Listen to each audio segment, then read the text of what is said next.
Nakakaiyak na mensahe ng isang nanay para sa kanyang mga anak. Mga anak ko, kung dumating man ang panahon na malalaki na kayo at meron na kayong sariling mundo, sana piliin mo pa rin umuwi sa bahay at tabihan ako sa pagtulog. Kung dumating man ang panahon na makisuyo ako sa mga bagay na hindi ko na kayang gawin, sana sundin mo ako. Kung dumating man ang panahon na mabagal na ako maglakad, sana alalayan mo ako sa aking paglalakad. Kung dumating man yung panahon na hirap na akong bigkasin ang mga salita at di ko na masabi ng maayos, sana pilitin mo akong intindihin.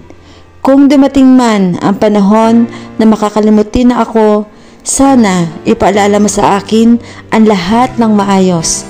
Kung dumating man ang panahon na hindi na maintindihan ang ugali ko, sana anak, pakihabaan mo ang pasensya mo. Sana habaan mo ang pangunawa mo, gaya ng mga panahon na hinabahan ko ang pasensya sa tuwing hindi kita mapatulog noong sanggol ka pa. Tuwing karga lang kita dahil ayaw mong magpalapag.